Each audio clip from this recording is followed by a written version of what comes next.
Maayong gabi sa tanang mga kaigsuunan ug kahigalaan nato dinhi sa One Voice Christian Fellowship sa Dakbayan sa Iligan ug sa mga makasabot sa pinulungang Cebuano sa mga kaigsuunan nato sa Herald of Grace Covenant Bible Church sa Dakbayan sa Dasmariñas, probinsya sa Cavite. Welcome sa atong panagtigom diha sa mga pagampo apan sa dili pa kita magpadayon tuguti nga makapamalandong kita sa hamubo nga paagi sa pulong sa Ginoo.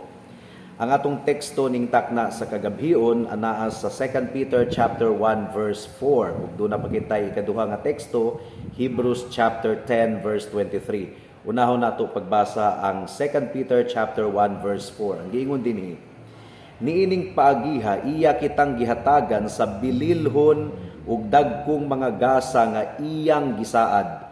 Pinaagi sa maong mga gasa, makalikay kamo sa makadaot nga mga kailibgon sa kalibutan ug makaambit sa Dios nung kinaiya.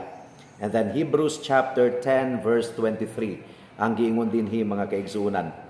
Magpabilin kitang malig-on sa paglaom nga atong gihuptan, kay makasalig man kita sa Dios nga tumanon gayud niya ang iyang saad. Amen. Makasalig kita sa Dios nga tumanon gayud niya ang iyang saad. May the Lord bless the proclamation of His word tonight.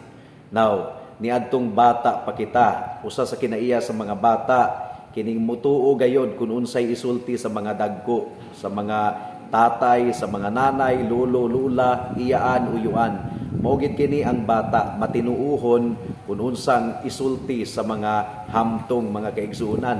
Pero doon na po'y mga higayon nga ang mga bata nga galaom sa saad, for instance, ma-disappoint kay gabinuang radiay, dili di ay tinuod ang maong saad. For example, adunay usa ka bata nga gipamemorize og daghang memory verse. Na-impress kunuhay tong tita nga mibisita sa iyang balay.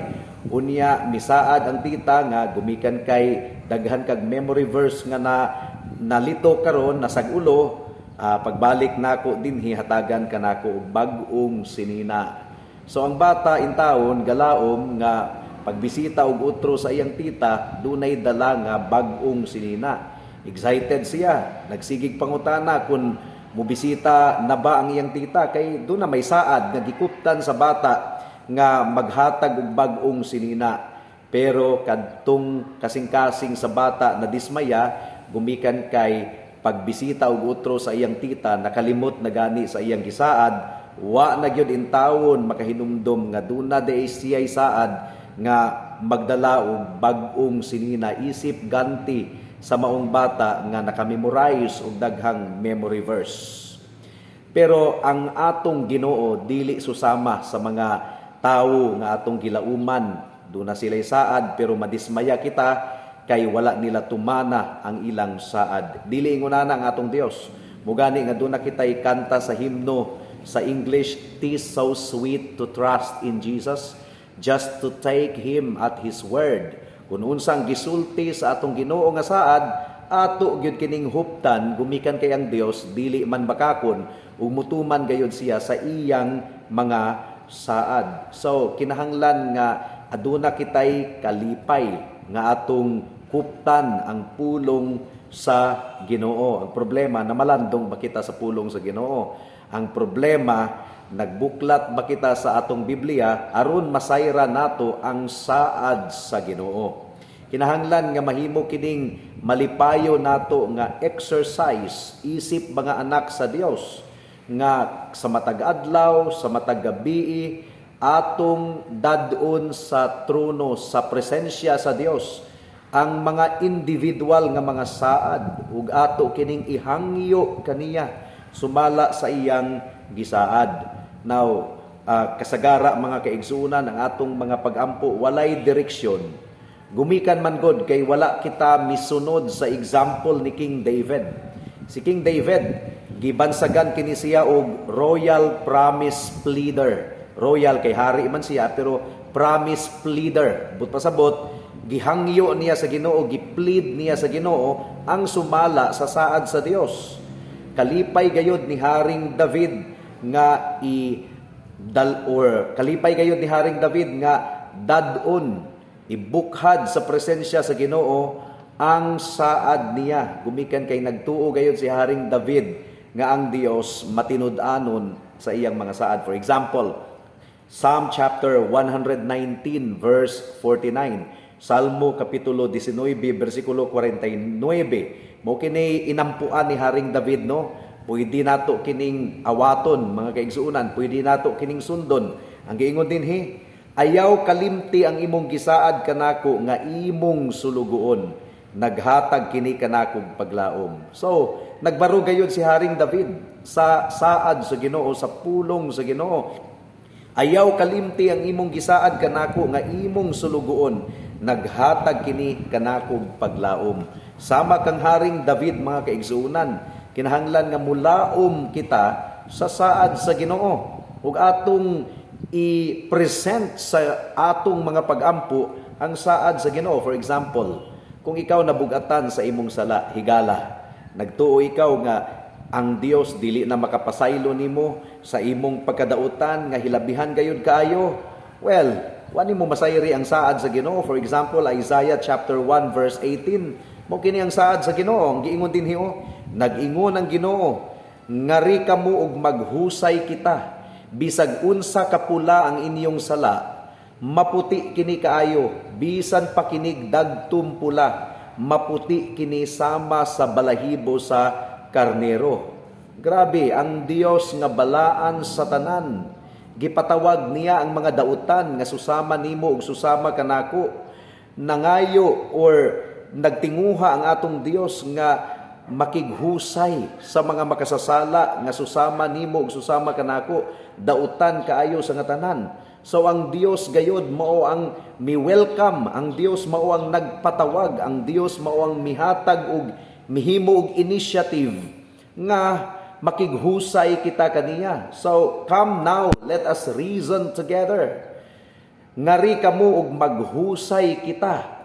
So gipaubos gyud sa Dios ang iyang kaugalingon sa mga lapok nga mga katawhan nga susama kanato. Busa dili kita mahadlok niini nga meeting, mga kaigsuunan, with God. Dili nato kini ikahadlok kay imbitasyon kini sa atong Dios mismo. O kini nga meeting puno kini sa grasya. Ang Dios na mismo ang naghimo og initiative nga makighusay kanato.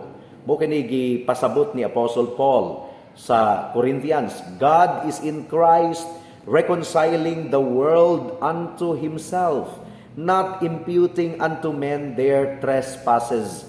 Ang Dios pinaagi kang Kristo nakig-uli sa mga katawhan nga dautan ngadto kaniya ug andam ang Dios nga mopasaylo sa tanan natong mga sala. So ato bang gi-merit, ato bang gikita ang pabor sa Dios? No. God is holy. Ang Dios balaan, He is a consuming fire. Pero ang maghuhukom sa tanang katawhan, mao ang nag-invite kanato nga moduol kita kaniya ug mo-avail kita sa iyang pardoning grace, sa iyang kapasayloan. Ug unsa may katarungan nganong ang pagpakighusay nato sa Dios nahimong posible? It's because of the blood of Jesus Christ. Ang dugo ni Kristo nga giula dito sa cross sa Kalbaryo. It's because of the perfect righteousness of Christ. And it is proven ni adtong si Kristo nabanhaw gikan sa mga patay, nagpamatuod nga nagmalampuson siya sa iyang misyon nga ihalad ang sakripisyo aron mabayran ang sala sa mga katawhan. Busa sa mga kaigsuuna nato nga naa na kang Kristo, barugan nato ang saad sa Dios. Pero unsaon nato pagbarog sa saad sa Dios kung nagtinapulan kita sa pagpamalandong sa iyang pulong, sa pag-abli sa Biblia. Daghan kayong mga saad sa Dios nga wa nato nahibaw-i, gumikan kay wa man ta na malandong sa iyang pulong. Busa mo balik yun kita sa basic, mga kaigsuunan. Pamalandungan nato ang pulong sa Ginoo ug barugan nato ang iyang saad. Sa atong mga pag-ampo ning takna sa kagabihon, mas nindot nga mag-ampo kita nga adunay pagbarog sa saad sa Dios. Mahimo lamang kini, mga kaigsuunan, kung daghan kita og bala sa pulong sa Ginoo sa atong kasing-kasing ug hunahuna.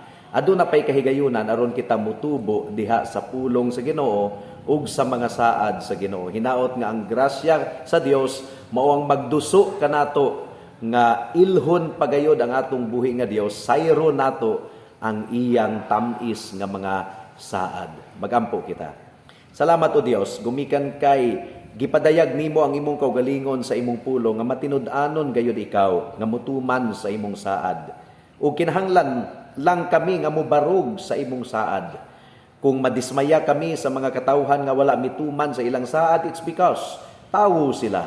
Tawo. Walay kapasidad nga tumanon ang saad, daghang mga higayon. But you are God. You are God. You are able to fulfill your promise and you are willing to fulfill your promise. Tabangi kami nga mubarog diha sa imong saad ug saligan kanamo sa imong saad. Tabangi usab kami nga sayro namo ang imong saad pinaagi sa makanunayon nga pagpamalandong sa imong pulong. Ug among gipangayo o Dios nga magkabunga kining maong pamalandong kay nagsaad man ikaw nga ang imong pulong dili mo balik kanimo sa walay kapuslanan, sa kakawangan lamang.